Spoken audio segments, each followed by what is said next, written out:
Story 1. The first time I realized something was wrong with my girlfriend, she asked me what time I got home from work while she was actively watching me walk through the front door. Not in a joking way either.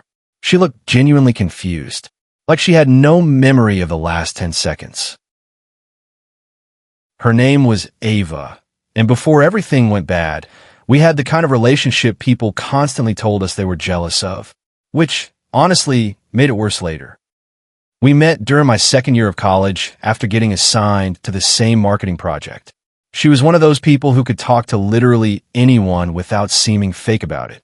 Loud when she wanted to be, sarcastic constantly, but weirdly thoughtful in small ways. Like she remembered random details, else would. The first thing she ever bought me was a blue Gatorade because I mentioned once that gas stations near campus never stocked the flavor I liked. That was the kind of person she was. Or at least the kind of person I thought she was. We dated for almost 3 years. Moved into an apartment together after graduation. Got a cat named Miso who hated everyone except her. Normal couple stuff. Honestly, most of our relationship was boring in the best possible way. Late night grocery runs. Watching terrible reality shows. Arguing over whether pineapple belongs on pizza. Falling asleep halfway through movies.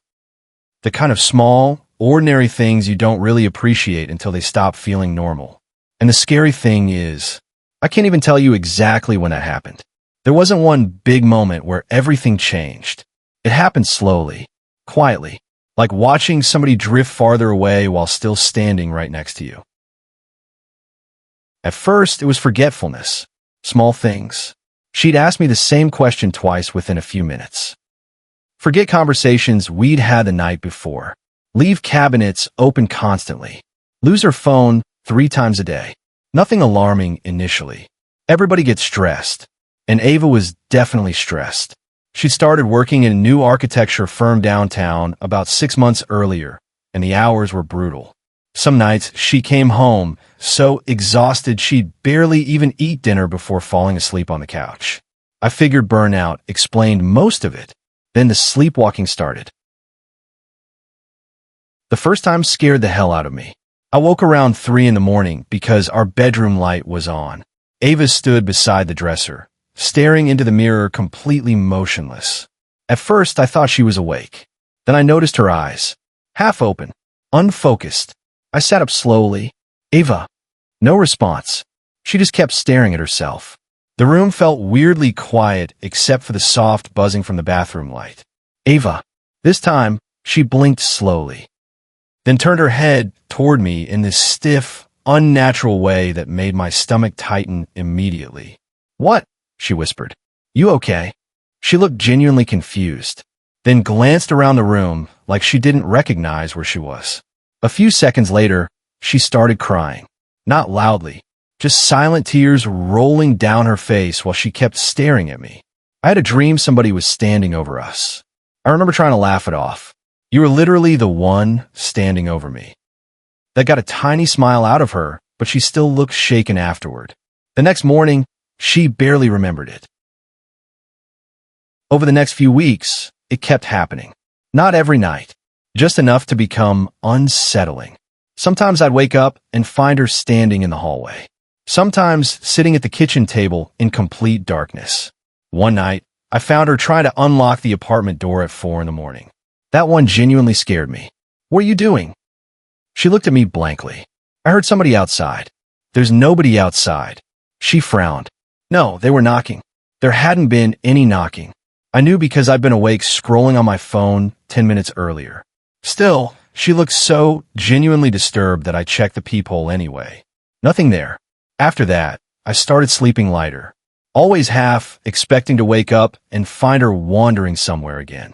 And honestly, I think that's when the relationship first started changing. Not dramatically, just subtly. You can't really relax around somebody when you're constantly waiting for something strange to happen. Then came the phone calls. I was making dinner one night while Ava showered when her phone started vibrating repeatedly on the counter. I glanced at it automatically. Unknown number. Normally, I wouldn't care, but the calls kept coming, one after another. Whoever it was would hang up after a few seconds, then call again immediately. After the fifth call, I answered mostly out of irritation. Hello. Silence. I frowned. Hello. Then breathing. Soft breathing. Barely audible. Before the call disconnected, I stood there, annoyed more than creeped out initially. Probably spam. Wrong number. Weird prank. But when Ava came out of the shower and I mentioned it, all the color drained from her face immediately. Did they say anything? No. She grabbed the phone quickly. How many times did they call? Like 5. She stared at the screen for a second too long before locking it again. You okay? Yeah. But she wasn't. I could tell instantly. The rest of the night, she kept checking the windows, checking the locks. At one point, I caught her looking through the peephole for almost a full minute. That's when I asked the obvious question. Is somebody bothering you? She hesitated, then shook her head. No, it's nothing. That answer irritated me immediately because people only say it's nothing when it's obviously something. But I didn't push. I wish I had. About a week later, I came home early from work because my manager let us leave after a power outage hit the building. It was around 2 in the afternoon. Ava's car was outside, which surprised me because she should have been downtown at work. The apartment was quiet when I walked in. Too quiet. Usually, the TV would be on or music would be playing. Instead, all I heard was the faint humming of the refrigerator. Ava. No answer. I set my keys down and walked farther inside. That's when I noticed the bedroom door was closed. Not weird by itself. But then I heard whispering, low voices. One male, one female. My stomach dropped instantly. I don't even remember walking toward the bedroom. Everything happened weirdly fast after that. The whispering stopped abruptly right before I opened the door. And inside, it was just Ava, sitting on the edge of the bed alone, looking startled. What are you doing at home? I stared around the room. Nobody else is there. Closet closed. Bathroom empty. But I know I heard another voice. You were talking to somebody. No, I wasn't. Yes, you were. She looked genuinely confused. I was on TikTok. That was a guy's voice. No, it wasn't. The whole interaction left this horrible tight feeling in my chest because I couldn't tell if she was lying or if I was losing my mind. Then she said something that made things worse. You've been acting paranoid lately. After that, small things kept stacking up. She started guarding her phone constantly, turning it face down, taking it everywhere, smiling at notifications she wouldn't explain. At first, I convinced myself I was overthinking. Then one night while she slept, her phone lit up beside me. A message preview popped up across the screen. I miss hearing your voice. No name attached. Just a number. My stomach folded instantly. I know going through somebody's phone is wrong. I know that. But the second I saw that text, every bad feeling I'd ignored for weeks crashed into place at once. I opened the messages. There were hundreds. Months worth. Mostly deleted conversations, except for scattered fragments. I wish you'd stayed longer. He suspects something. I dreamed about you again. I can still smell your perfume. Reading them felt surreal, like suddenly viewing your own relationship from the outside.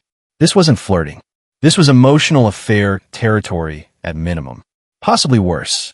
And the weirdest part? I still couldn't figure out who the guy was. No contact name. No photos. Nothing. Just a number. Then I found the voice memos.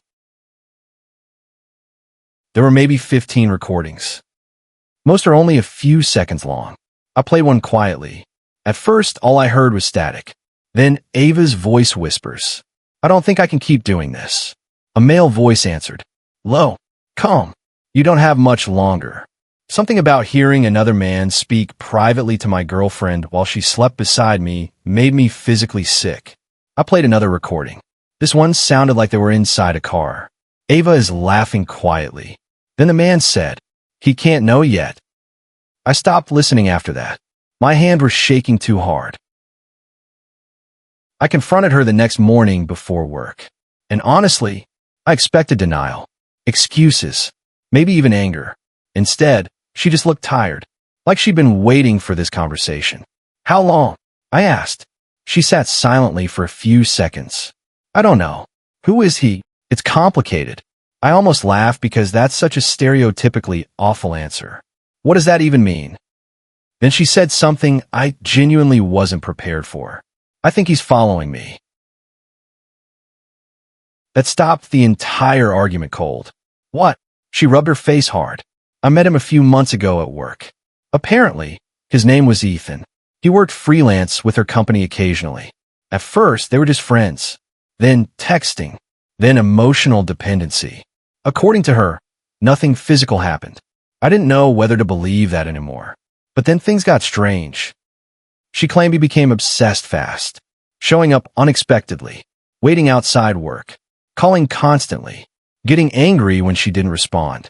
The unknown calls were from him. The messages were from him. And according to Ava, she'd been trying to slowly distance herself without escalating things. Why wouldn't you tell me this? Because you already thought I was cheating. You were cheating. She flinched slightly at that. And honestly, part of me hated myself afterward because she looked genuinely scared. Not guilty. Scared. Then she said something else. He knows where we live. For a while after that, things actually improved between us. Not perfectly. Trust was obviously damaged. But now there was context. We changed her number. Blocked Ethan everywhere. She told her company she wouldn't work with him anymore. And gradually the apartment started feeling normal again. No more calls. No more messages. No more weird behavior. Then one night around midnight, somebody knocked on our door. 3 slow knocks. Ava froze immediately beside me on the couch. Neither of us moved. Another 3 knocks followed. Slow. Patient. Not aggressive. Somehow, that made it worse.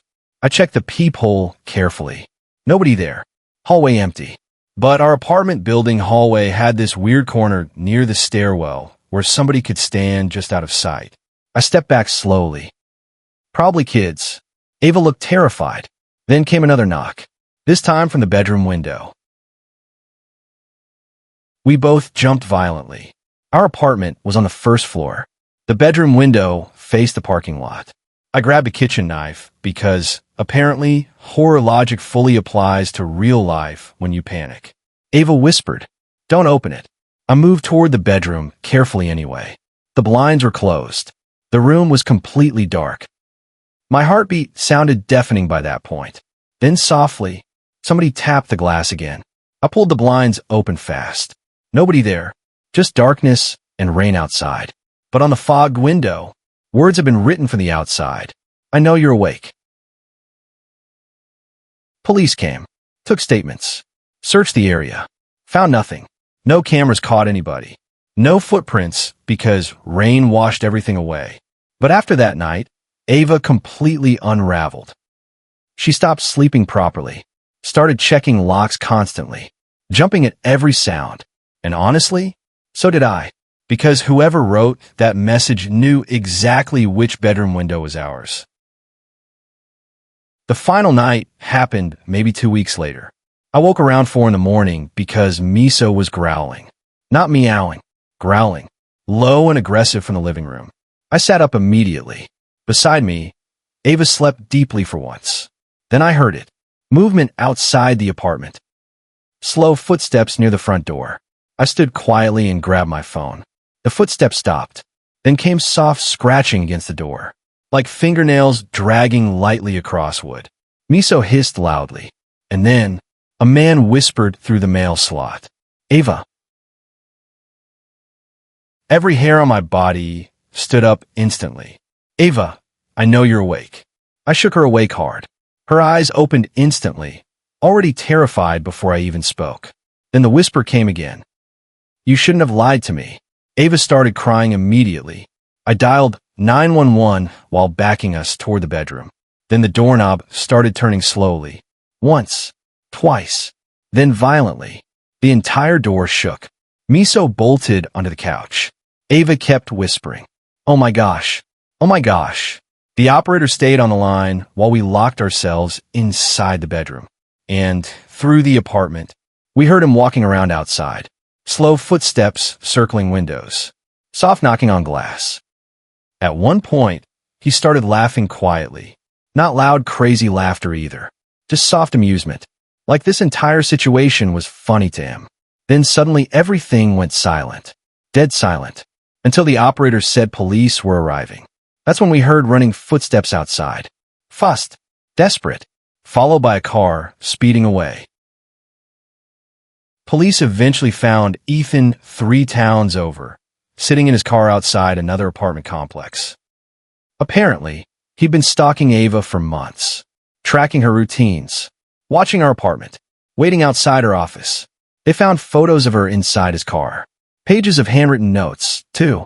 Some romantic, some angry, some genuinely terrifying. The weirdest part? He insisted they were supposed to be together. I fully believed it. Even after arrest. Even during questioning. Ava moved out 2 months later. Not because of Ethan exactly. At least not entirely. The relationship just never recovered after everything. Too much damage. Too much paranoia. Too much resentment sits underneath every conversation. We tried pretending things could go back to normal. But once trust cracks, every silence starts sounding suspicious. Every late reply feels intentional. Every small lie grows teeth. And eventually you stop feeling like partners. You start feeling like witnesses to each other's worst moments. I still think about her sometimes, though. Not angrily anymore. Mostly just late at night when the apartment feels too quiet. Sometimes I wonder if things would have ended differently if she'd told me the truth earlier. Sometimes I wonder whether she really loved him at some point. Sometimes I wonder whether she ever actually loved me the same way I loved her. But the thing that still sticks with me most happened almost a year later. I was grocery shopping late one night after work when I noticed somebody behind me near the frozen food aisle. A woman. Dark hair. Familiar Judy. For half a second, I thought it was Ava. Then she turned slightly. And even though it wasn't her, the woman smiled at me as she knew me. A cold, unfamiliar smile. The same smile Ethan had in his arrest photo online.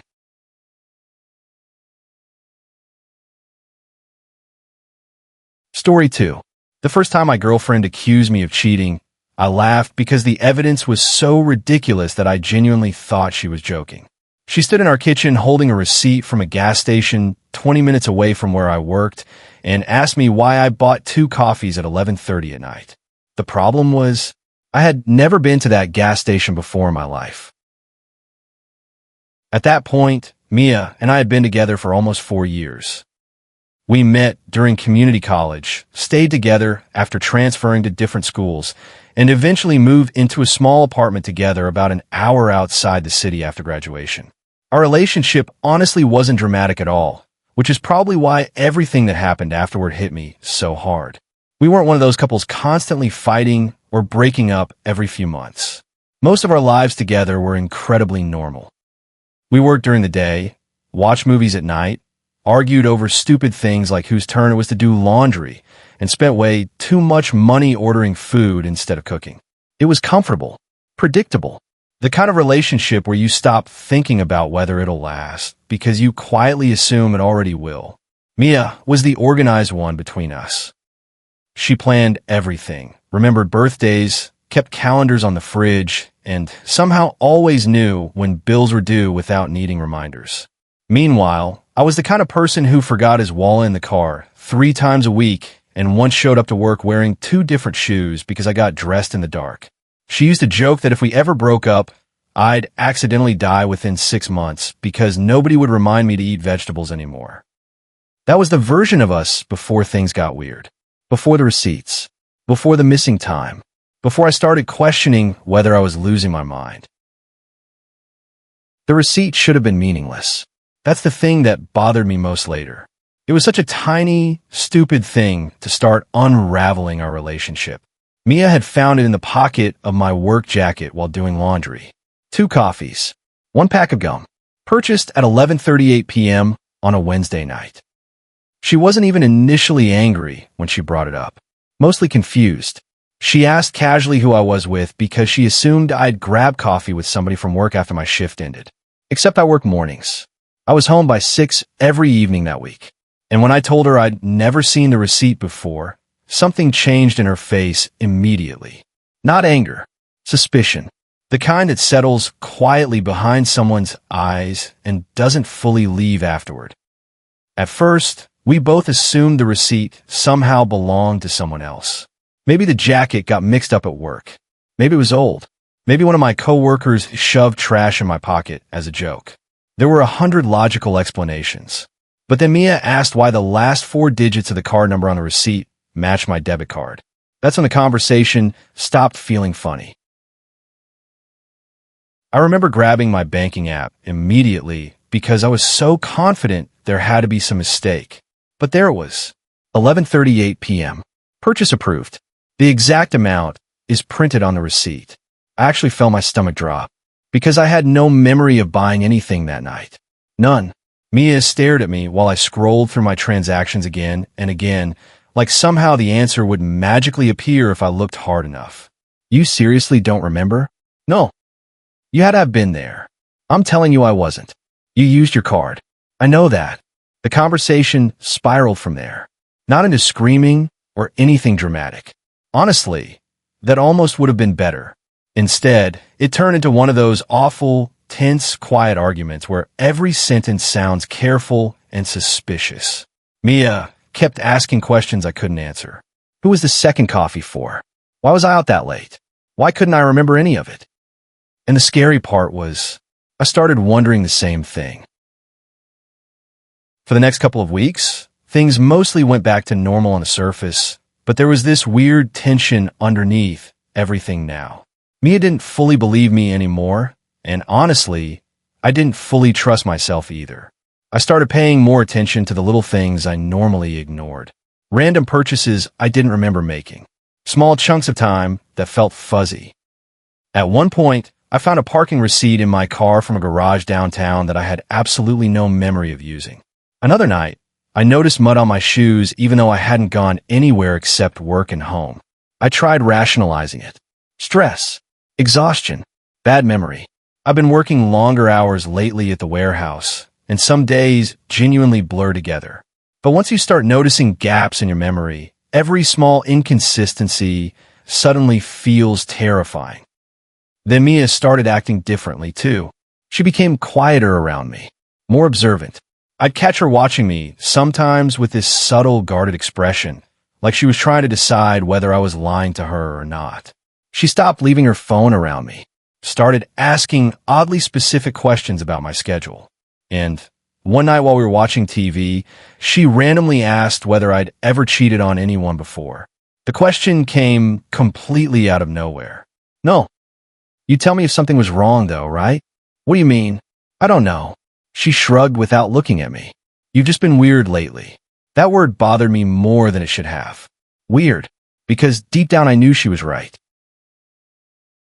The first genuinely frightening thing happened on a Thursday night after work.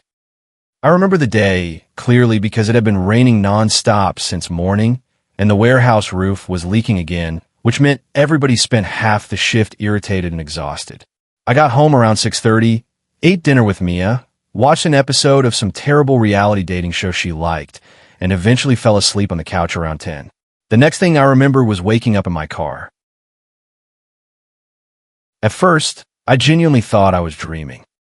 My car was parked in an empty grocery store parking lot with the engine running softly. Rain hit the windshield in steady waves, and for maybe 10 full seconds, I just sat there trying to understand what I was looking at. Then panic hit all at once. I checked the clock. 2:13 a.m. My phone had 6 missed calls from Mia. I immediately looked around, expecting somebody else to be in the car with me, but I was alone. The driver's seat was pushed slightly farther back than I normally kept it, and there was an iced coffee sitting in the cup holder that I definitely had not bought. My hands started shaking immediately. I called Mia back while trying to breathe normally. She answered on the second ring, sounding half terrified and half furious. Where are you? I don't know. What do you mean you don't know? I looked around wildly through the rain-covered windows. I woke up in a parking lot. There was silence for a second. Then what? I don't remember leaving. You're scaring me.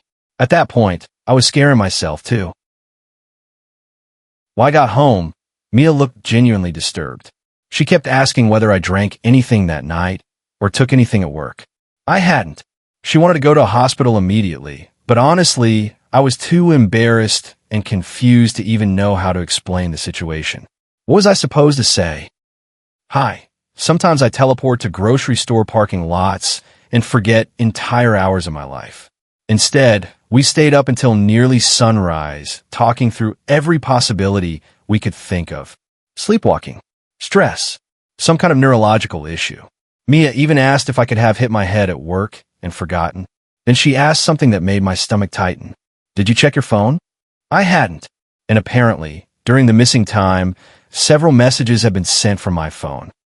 Not to Mia, to a number I didn't recognize. The texts themselves weren't romantic or obviously incriminating, which somehow made them creepier. I'm here. Where are you? I think she knows. Then, finally 20 minutes before I woke up, don't contact me again. I stared at the messages, feeling genuinely nauseous because I had absolutely no memory of typing them. Mia looked pale, sitting beside me. Who is that? I don't know. You seriously don't know? No. The number wouldn't answer calls. No profile photo.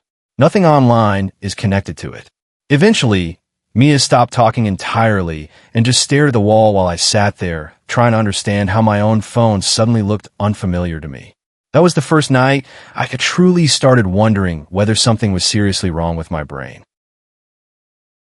Things got bad after that. The memory gaps became more frequent, sometimes small, sometimes hours long. I'd arrive somewhere without remembering the drive. I'd find conversations on my phone that I didn't recall having. Once, I discovered an entire grocery bag in the kitchen full of things I never remembered buying. Another time, I woke up wearing different clothes than what I went to bed in. Mia became increasingly distant too. Not cruel, just exhausted. I could see how badly she wanted to believe me, while also clearly starting to fear me a little. One night, she finally admitted something that made everything worse. You talk differently sometimes. I laughed nervously. What does that mean? There are moments where you don't sound like yourself. That doesn't make any sense. You'll say things you normally wouldn't say, or act weirdly calm about stuff. Why didn't you tell me this before? Because I thought maybe I was imagining it. The room felt unbearably quiet after that. Then she added softly, sometimes it feels like you don't recognize me for a second. I finally made a doctor's appointment after that conversation. They ran blood tests, neurological exams, sleep studies, basically everything they could think of. The process took weeks and produced absolutely nothing helpful. Physically, I was apparently healthy. Stress-related dissociation was the main theory. Anxiety, burnout, trauma responses. The problem was that the episodes kept escalating. And then came the security footage. Mia worked from home on Fridays, while I still had shifts at the warehouse. One Friday afternoon, she called me, sounding panicked, and asked me to come home immediately. When I arrived, she was sitting on the couch crying. What happened? Without speaking, she handed me her laptop. It was footage from the apartment building security camera near the entrance. Timestamped 1:30 a.m. the previous night. In the footage, I walked into the building wearing jeans and a dark hoodie. Except I had been asleep beside Mia at 1:30. At least I thought I had. The footage showed me entering the elevator, followed by a woman. Tall, blonde, baseball cap pulled low. The two of us disappeared from view together. Then, around 40 minutes later, the footage showed me leaving alone. My entire body went cold watching it, because I had absolutely no memory of any of it. Mia looked destroyed, sitting beside me. Please just tell me the truth. I don't know what that is. You brought another woman into our apartment. I don't remember it. The desperation in my own voice scared me, because it sounded real. I wasn't lying. I genuinely didn't know who the woman was. And deep down, I think Mia believed that, which almost made it worse. The relationship completely deteriorated after that. How could it not? Even though I insisted I didn't remember any of it, there was still footage. Still evidence. Still another woman entered our apartment in the middle of the night while my girlfriend slept inside. Mia moved into the guest room temporarily. We barely spoke except for tense, practical conversations about bills or groceries. Every moment inside the apartment felt awkward and heavy. I started becoming terrified to sleep because I never knew what I might wake up having done. Then one night, everything finally made sense, and I honestly wish it had never happened. I woke around 3 in the morning because somebody was whispering in the apartment. At first, I thought the TV was on. Then I realized the voice was coming from the living room. I sat up slowly. The apartment was dark except for the faint kitchen light spilling down the hallway. Then I heard Mia's voice quietly responding to someone. My stomach dropped instantly. I got out of bed and moved silently toward the hallway. The whispering became clearer. Male voice. Female voice. Mia sounded opposite. Then I heard the man say, "He doesn't remember because he isn't supposed to." Every hair on my body stood up. I stepped into the living room, and sitting on our couch was me. Not literally, but close enough that for one horrible second, my brain couldn't process what I was seeing. The man had my build, my haircut, even similar clothes, but his face looked slightly wrong somehow. Sharper, thinner, like somebody trying to imitate me from memory. Mia turned toward me, looking terrified. The man stood immediately and smiled. Finally awake? I can't properly describe the feeling of looking at someone who almost looks like you. Your brain keeps trying to correct the differences automatically. The eyes are too deep. The smile was slightly delayed. The posture unnatural. It felt like seeing myself in a dream. What the hell is this? Mia started crying immediately. The man looked calm. I told her you'd figure it out eventually. I stared at Mia. What is happening? And through tears, she finally told me the truth. The memory gaps weren't random. I wasn't disappearing. I wasn't cheating. I wasn't sleepwalking. Mia had been drugging me. Not heavily, just enough to make me sleep deeply. Because the man sitting in our apartment wasn't some stranger. It was her ex-boyfriend, Daniel. The two of them had secretly restarted their relationship months earlier. And because Daniel looked vaguely similar to me from behind, Mia convinced herself nobody would notice him entering the apartment late at night while I slept. The receipts, the texts, the parking lots. Daniel had been using my car, my debit card, my phone. Sometimes while I was unconscious in the apartment. Sometimes they went out together pretending to be me. The reason my memories felt fragmented was that I'd occasionally wake partially during those nights without fully understanding what was happening. That's why everything felt wrong. That's why reality stopped making sense. I honestly don't remember much after that conversation. Not because of memory issues. Just shock. Apparently, Mia started the affair after reconnecting with Daniel online. She claimed she intended to end things with me before it got serious. But then Daniel became obsessed with the idea of taking my place. At first, she thought it was a joke. Then he started wearing similar clothes, copying my haircut, using my things. And instead of stopping it, she kept letting it happen because, according to her, the secrecy became addictive. Hearing all of this felt surreal, like somebody describing a relationship I wasn't actually part of. The most disturbing part was how normal she sounded explaining it. Ashamed, obviously, but also weirdly relieved. Like hiding, it had exhausted her. I moved out 2 days later. Didn't even fight for the apartment. I just packed my stuff and left. Mia tried contacting me for months afterward. Long apologies, explanations, voice messages crying. I ignored almost all of them. Not because I hated her. Honestly, that would have been easier. What she did just broke something fundamental in how I viewed people. For months afterward, I second-guessed everything. Every memory, every conversation. I stopped trusting my own perception because for nearly half a year, reality inside that apartment had been manipulated constantly.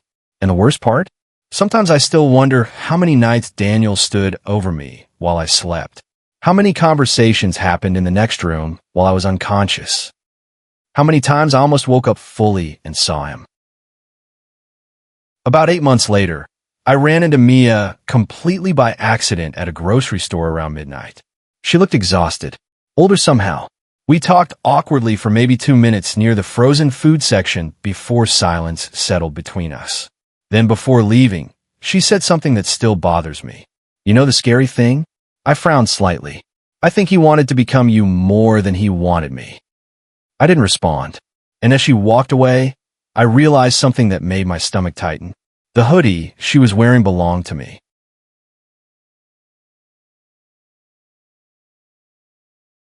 Story 3. I work overnight security at a distribution warehouse about 20 minutes outside the city. The place mostly stores medical supplies and office equipment, nothing valuable enough to justify how seriously the company treats security there. Every employee needs a badge. Every truck gets inspected twice. The cameras cover almost every hallway except the bathrooms and the break room. Honestly, most nights are painfully boring. The warehouse sits alone near the highway, surrounded by empty loading lots and patches of dead grass that whistle when the wind gets bad enough. Overnight shifts there feel strange because after midnight the world outside practically disappears. No traffic, no people, just fluorescent lights buzzing over endless shelves and the hum of refrigeration units echoing through the building. Usually I spend most of my shift walking laps, drinking terrible coffee, and try not to fall asleep in the security office. This happened during the beginning of winter last year, and it started with a woman crying in the parking lot at 3 in the morning. That was the first thing that made the night feel wrong. I had just finished checking the east loading dock doors when I noticed headlights sitting motionless near the back employee lot. At first I figured someone forgot to leave after the shift change, but after a couple of minutes, the car still hadn't moved. Then I saw her. A woman is sitting on the curb beside the car with her face buried in her hands.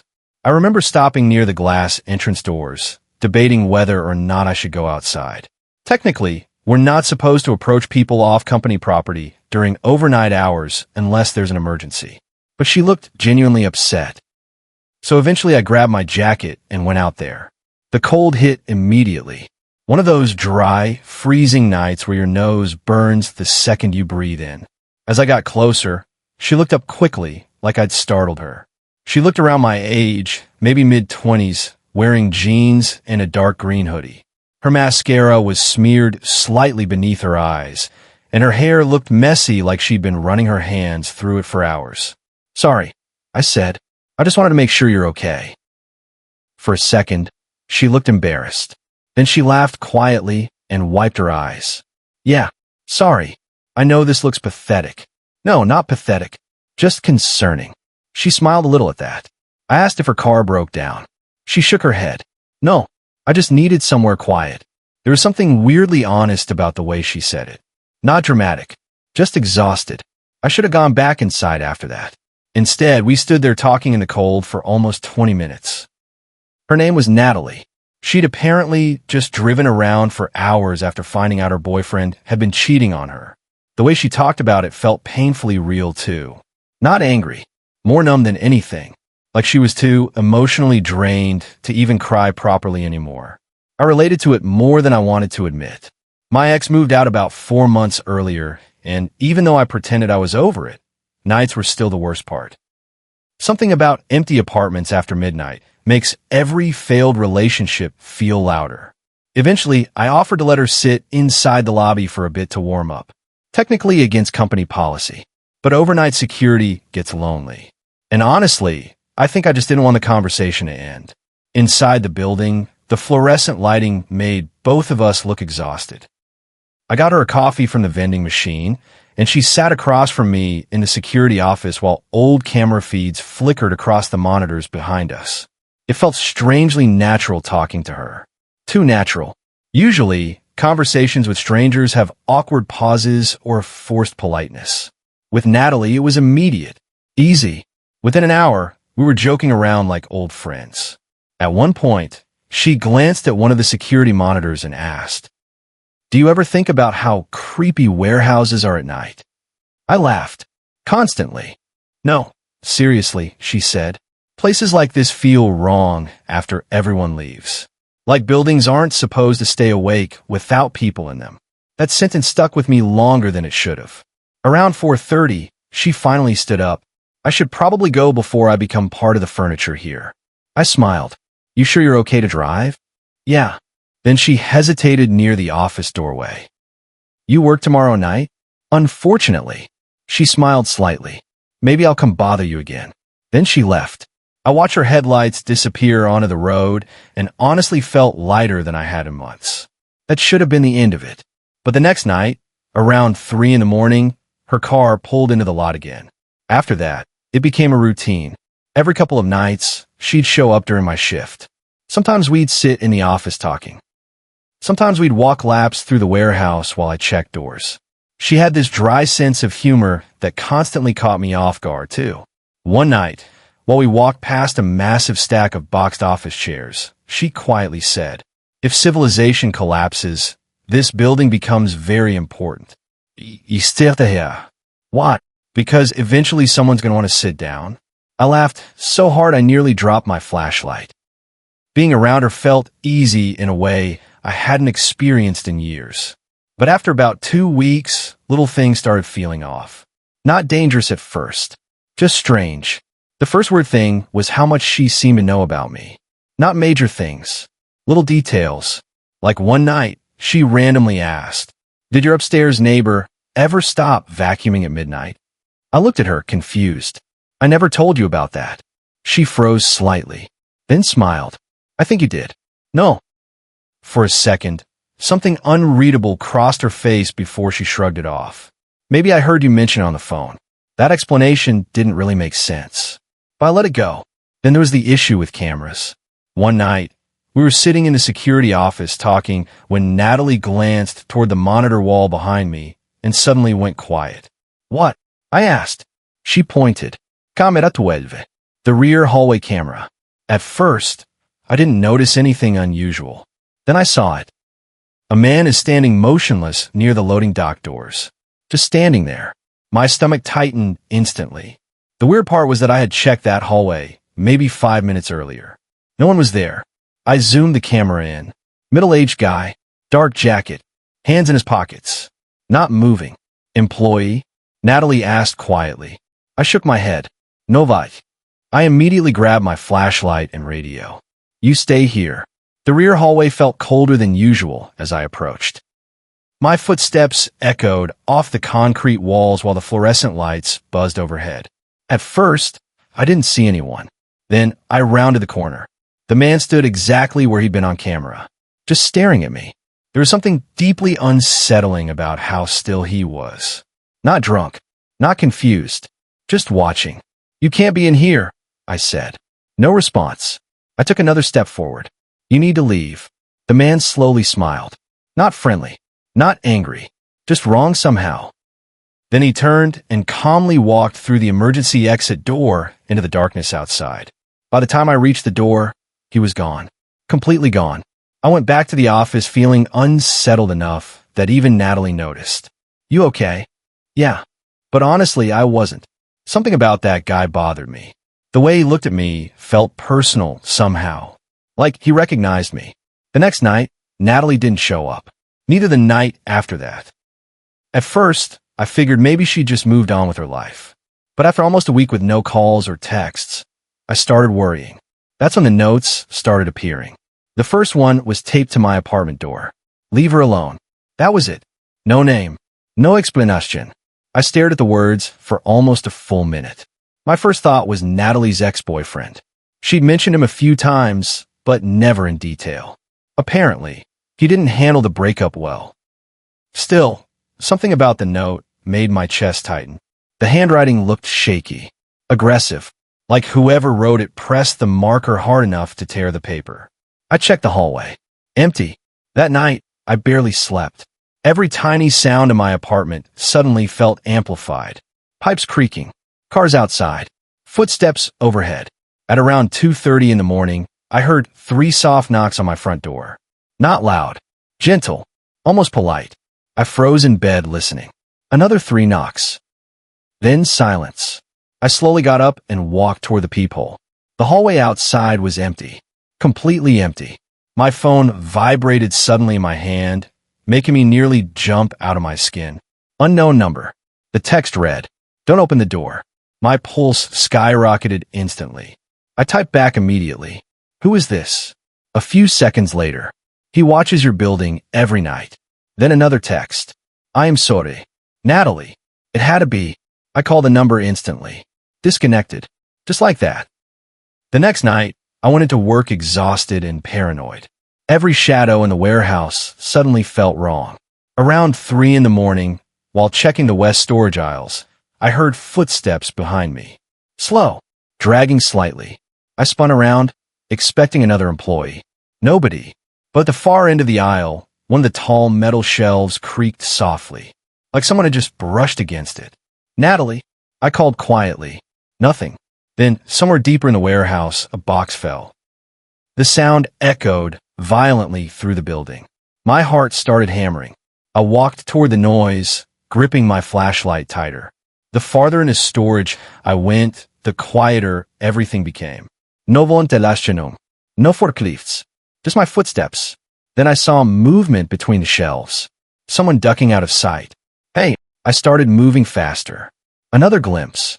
Dark jacket. The same man from camera 12. He disappeared around the corner. I rounded the aisle after him and stopped cold. Nobody there.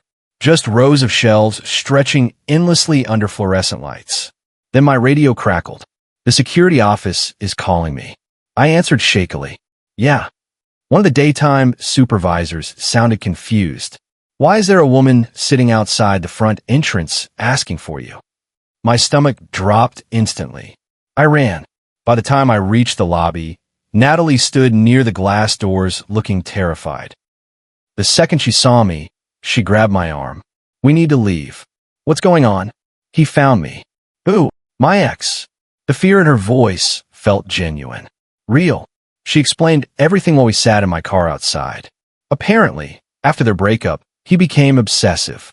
Following her, watching her apartment, calling nonstop from fake numbers. Eventually, she moved. Then moved again. And somehow, he always found her. You should have told me this earlier, I said quietly. I know. Why didn't you? She looked down at her hands. Because I like pretending I had a normal life for a little while. That sentence honestly broke my heart a little. Then she looked up suddenly. He was inside your warehouse tonight, wasn't he? Il était here. How did you know that? Her expression changed immediately. Not fear this time. Guilt. And that's when something finally clicked in my head. You knew he was following me. Silence. Natalie. Tears filled her eyes instantly. I'm sorry. That cold feeling returned to my chest. You brought him here. I didn't mean to. But you knew. He gets obsessed with people I talk to, she whispered. The realization made me feel physically sick. Every weird feeling. Every note. Every knock. All because of her. Before I could respond, headlights suddenly turned into the parking lot. An old dark sedan. Natalie immediately froze. That's him. The car was parked crooked near the far end of the lot. But nobody got out. The engine stayed running. Neither of us moved.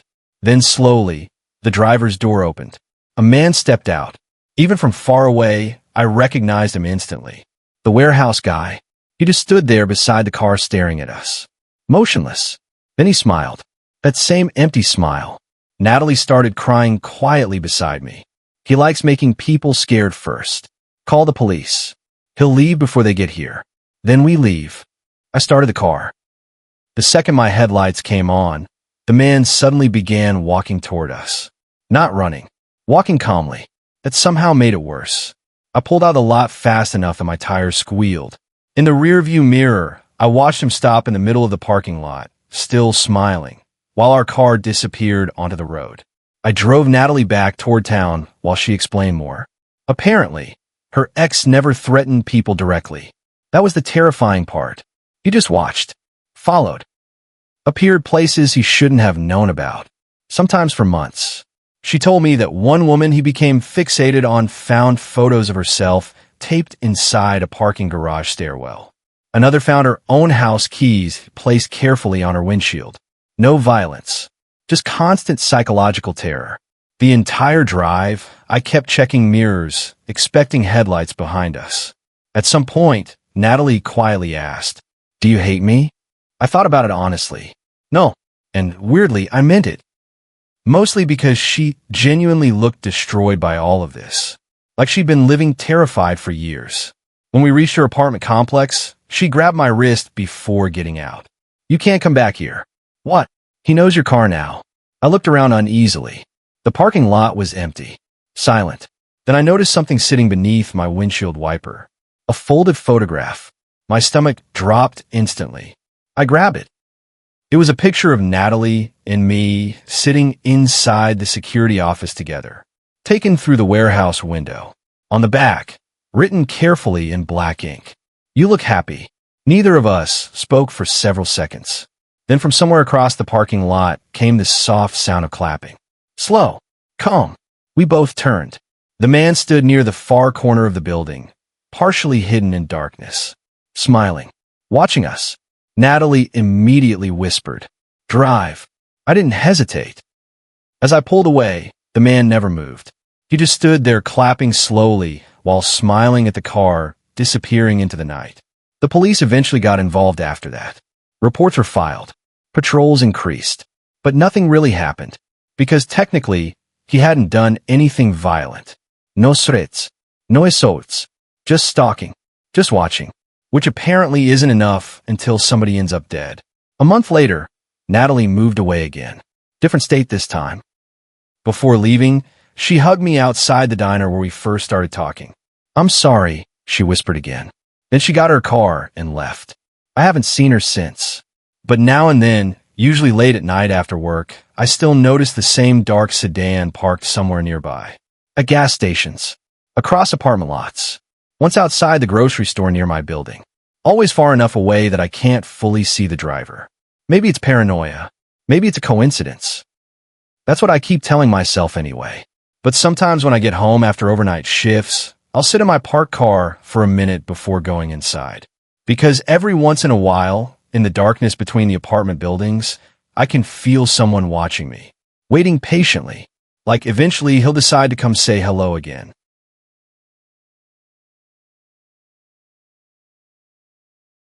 Story 4.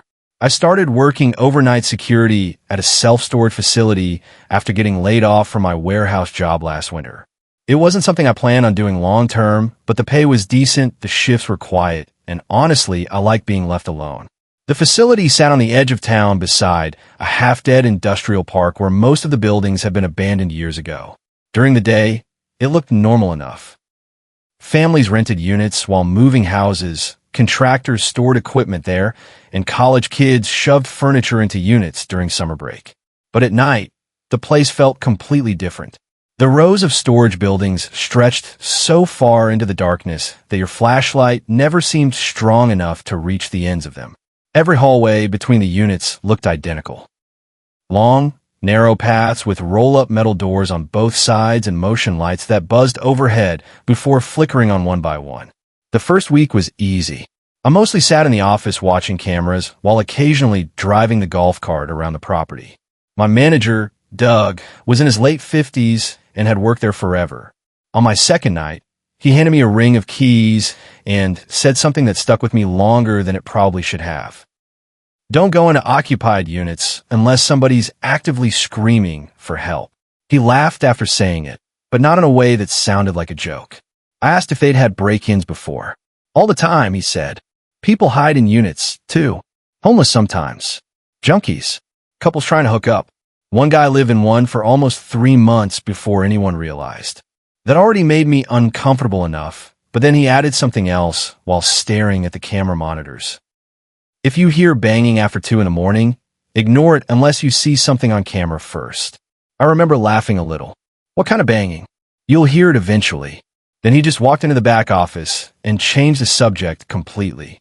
The first few nights after that, I kept expecting something horrible to happen, but nothing did.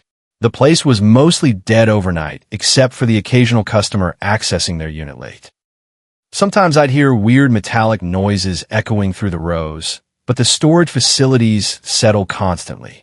Wind rattled doors. Rats moved around inside the walls. I got used to it pretty fast. Then came the Thursday night in February. It had snowed most of the evening, and by midnight, the entire property was covered in this thick layer of untouched snow that reflected the security lights in a weird bluish color. Everything felt too quiet. Even a highway nearby sounded distant and muffled. Around 1 in the morning, I was sitting in the office half watching videos on my phone when camera 12 flickered. At first, I thought it was just the snow interfering with the feed, but then I noticed movement near the far back row of units. A person. They were walking slowly between buildings G and H, where the lights barely reached. The camera quality back there was terrible, but I could still tell that something about the way they moved felt wrong. They weren't carrying anything. They weren't heading toward a specific unit either. They were just walking, slowly, almost drifting. I zoomed the camera in, but the image became grainy immediately. The person disappeared behind one of the buildings for a few seconds before reappearing farther down the lane. I checked the access logs on the computer. Nobody had entered the facility in over an hour. That meant either someone had been hiding somewhere already or they'd climbed the fence. Neither option felt great. I grabbed my flashlight and radio and drove the golf cart toward the back rows. The deeper into the property I went, the quieter it became. The snow muffled everything, including the wheels beneath me. The motion lights clicked on one at a time ahead of the cart, making it feel like something was waking up in front of me. By the time I reached Building G, I couldn't see anyone. I parked and stepped out, shining my flashlight down the narrow lane between the units. Snowflakes drifted lazily through the beam. Security, I called out. Facilities closed. No response. I started walking slowly down the lane. My boots crunched loudly in the snow, and the sound echoed off the metal doors around me. About halfway down, I noticed footprints. One set, bare feet. I stopped immediately. At first, my brain tried convincing me they were distorted shoe prints, but no. They were definitely bare footprints pressed deep into the snow, and they only went one direction, toward the back fence. I remember just staring at them for a second, trying to process why anyone would be walking barefoot outside in freezing weather. Then I noticed something worse. The footprints stopped suddenly in the middle of the lane. Not turn around, not faded, stopped. Like whoever made them had simply vanished. I stood there for a long moment with my flashlight pointed at the snow, trying very hard not to freak myself out. The rational part of my brain kept insisting somebody probably jumped sideways behind one of the units. But the footprints ended 3 feet away from the nearest door. I slowly turned my flashlight toward the surrounding units. Nothing. No movement. No sound. Then, somewhere nearby, came a loud metallic bang. I nearly jumped out of my skin. It echoed from farther down the property, followed by another bang a few seconds later. The sound reminded me of somebody kicking a metal door from the inside. Doug's words popped into my head immediately. If you hear banging after 2 in the morning, ignore it unless you see something on camera first. Except it wasn't even 2 yet. Another bang echoed through the rows. Closer this time. I backed toward the golf cart without taking my eyes off the surrounding units. Every dark gap between buildings suddenly looked deep enough to hide someone. Or something. The motion light above me flickered once, then went out completely. The entire lane fell dark except for my flashlight. I got back into the cart and drove toward the noise faster than I probably should have. Part of me regrets that now, because if I'd just stayed in the office, maybe none of the rest would have happened. The banging stopped by the time I reached Building K near the farthest edge of the property. This section barely got rented because it backed up against the woods behind the facility. Half the lights didn't work over there either. I parked near the entrance and listened. Nothing. Then faintly, from somewhere inside the row of units, came the sound of scraping. Slow. Metallic. Like fingernails dragging across steel. I shone my flashlight down the corridor. The beam landed on Unit K-14. Its door was slightly open. Not enough to see inside. Just enough to leave a black gap at the bottom. The scraping came again. I walked closer before stopping about 20 feet away. Hello. Silence. Then slowly, the storage door moved another inch upward with a horrible rattling sound. I don't know why I stayed there watching it.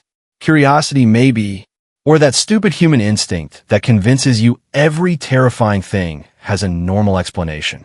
The door lifted another few inches. I could see darkness inside, but nothing else. Then the movement stopped completely. I waited. Nothing happened. My flashlight trembled slightly in my hand as I stepped closer. The smell hit me first. Rotting food, wet clothes, and something else underneath it that smelled sour and human. The beam of my flashlight finally reached inside the unit. There was furniture stacked along the walls. A mattress on the floor. Piles of garbage bags. Someone had absolutely been living there. Then my light landed on a man crouched behind a mattress. He was staring directly at me. I froze. The man looked filthy. His beard hung unevenly from his face, and his eyes looked sunken and gray. But what scared me most was how still he was. He didn't blink, didn't move. He just crouched there, smiling slightly while staring into the flashlight beam. "You can't be in here," I said, immediately hating how shaky my voice sounded. The man tilted his head slowly. Then he whispered something. I couldn't hear it. "What?" he whispered again, still too quiet. I stepped 1 foot closer before realizing how stupid that was. Then the man suddenly smiled wider. "You came alone." Every hair on my body stood up. I backed away immediately. The man didn't move from his crouched position. He just kept watching me. Then from somewhere behind me came another metallic bang. Much closer. I spun around so fast my flashlight beam jerked wildly across the units. Another storage door farther down the row was now partially open too. And then another. 3 different units sat cracked open in the darkness. I felt cold spread through my chest. There were more people here. The crouched man inside K-14 started laughing softly. Not loud, not crazy sounding, almost embarrassed, like he knew something I didn't. I turned and hurried back toward the golf cart while fumbling for my radio. My hand shook so badly that I dropped it once into the snow. By the time I grabbed it again, I heard movement behind me. Footsteps. Several of them. Slow, unhurried, crunching through snow. I didn't look back. I climbed into the cart and slammed the accelerator. The wheels spun briefly before catching traction, and I drove hard toward the front office while speaking into the radio, even though nobody else was on shift. The entire drive back felt wrong. Motion lights flickered on ahead of me while others shut off behind me, and every time I glanced over my shoulder, I thought I saw shapes moving between the rows. By the time I reached the office, my hands were numb. I locked the front doors immediately and pulled up the cameras. At first, everything looked normal.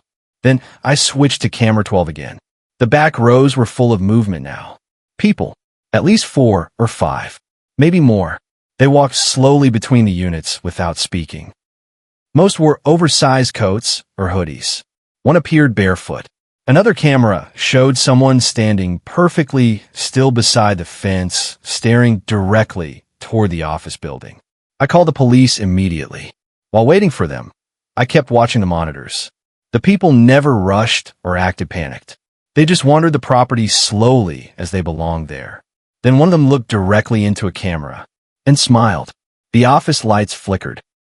I jumped so hard I almost dropped the phone. Then came a knock on the office door. 3 slow knocks. I turned toward the glass entrance.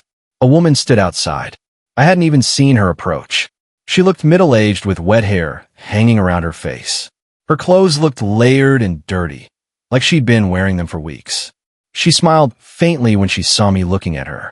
Then she raised one finger and pointed toward the back of the property. I remember not breathing for several seconds.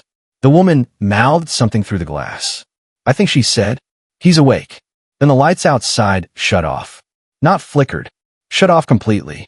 The entire property beyond the office disappeared into darkness. I heard movement immediately after that. Not outside. Above me. Footsteps crossing the office roof. Slow, dragging footsteps. The woman outside turned her head upward too, still smiling. Then she walked away into the dark. The footsteps above me continued for another minute before stopping directly overhead. I couldn't move. I just sat frozen behind the desk, clutching the phone while the 911 operator kept asking if I was still there. Then came a loud scraping sound directly above my head. like something heavy dragging across the roof.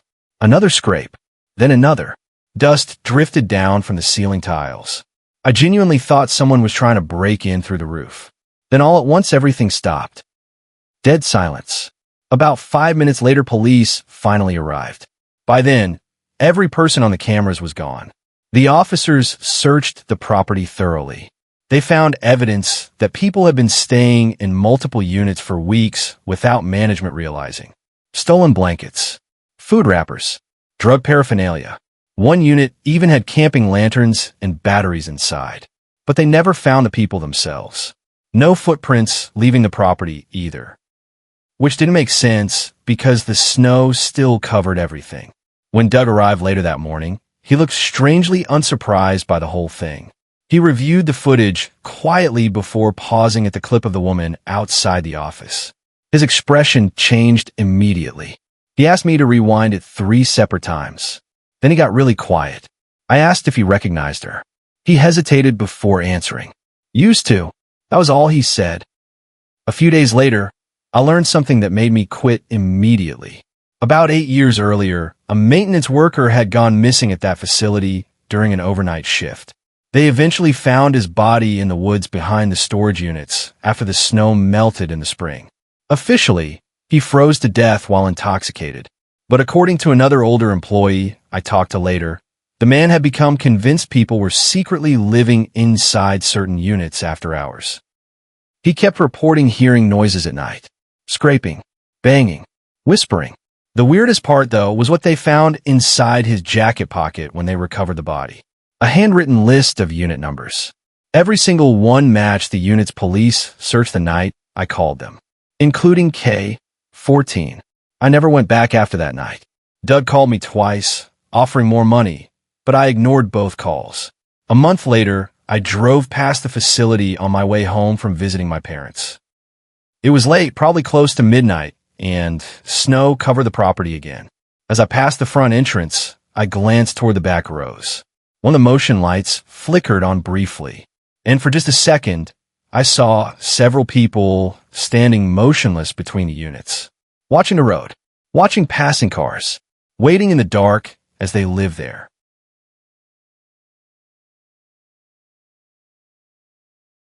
The hotel I worked at wasn't the kind of place people stayed at for vacations. It sat off the highway about 40 minutes outside the city beside a nearly abandoned shopping plaza with a shuttered movie theater and an empty diner whose sign still buzzed all night, even though nobody had eaten there in years. Most of our guests were truck drivers, exhausted families passing through, construction workers on temporary jobs, or people who looked like they didn't want anyone knowing where they were staying. I started working the front desk during overnight shifts because the pay was slightly better than daytime, and because I stupidly thought nights would be quieter. Technically, they were, but quiet doesn't always mean peaceful. The overnight shift ran from 11 at night until 7 in the morning. After midnight, the lobby became this weird liminal space where time stopped feeling real. The coffee always smelled burnt. The vending machines hummed constantly. The automatic front doors opened every few hours for somebody smoking outside or dragging luggage through the snow, and every sound echoed because the entire building was so empty. Most nights, I watched movies on my phone between check-ins. The manager, Denise, had one important rule she repeated constantly during training. If anybody asks for room 212, tell them it's unavailable. Don't explain why. At first, I assumed it was under renovation or had plumbing problems or something. But one night, I casually asked another employee what was wrong with the room, and her reaction immediately made me regret bringing it up. She looked uncomfortable for a second before saying, "People complain about noises." "What kind of noises?" She shrugged too quickly. "Just weird stuff." That was it. Nobody ever elaborated. The room itself sat at the very end of the second-floor hallway, facing the woods behind the hotel. Unlike most of the other doors, 212 didn't have a number plaque anymore. You could still see where it used to be, though, because the paint underneath was brighter than the surrounding wall. The weirdest part was that housekeeping still cleaned it every week, even though nobody stayed there. I know that because sometimes I'd see the cleaning cart parked outside it during afternoon shifts. One of the housekeepers once joked that the room got messy on its own. I laughed. She didn't. The night everything happened started completely normal. It was early December, during one of those freezing rainstorms where the roads turn glossy black and every parking lot looks underwater. Hardly anybody checked in after midnight because driving conditions were terrible. By 1:30 in the morning, the hotel felt dead. I sat behind the desk, eating stale chips from the vending machine while watching security cameras on the monitor beside me. Most of the cameras cover hallways, stairwells, and the parking lot. Around 2 o'clock, I noticed a man standing outside near the ice machine. At first, I thought he was smoking, but after a minute, I realized he wasn't moving. He just stood there facing the building. Rain poured down around him while the parking lot lights reflected off the wet pavement. I zoomed the camera slightly. The man looked middle-aged maybe. Thin. Wearing a dark coat that was completely soaked through from the rain. His face was hard to make out because the camera quality outside sucked at night. But he was definitely staring toward the hotel entrance. I waited another minute, expecting him to come inside. He didn't. Finally, I grabbed the desk phone and called the outside line connected to the security camera speaker. Sir, no response. You okay out there? Still nothing. Then slowly, almost mechanically, the man turned his head upward toward the camera and smiled. Not a friendly smile either. It looked forced, too wide. I felt this immediate, uncomfortable chill crawl up my neck. The man finally started moving toward the entrance. I straightened up behind the desk, pretending I wasn't suddenly nervous for no reason. People checked in late all the time. The automatic doors slid open. Cold air rushed inside. The man stepped into the lobby, dripping rainwater across the floor. Up close, he looked even worse. Pale skin, huge dark circles under his eyes. Wet strands of hair stuck to his forehead. He smelled faintly like mildew and cigarettes. Need a room? I asked. The man stared at me silently for a few seconds before speaking. 212. The way he said it made my stomach tighten immediately. Not asking for a room. Asking for that room, specifically.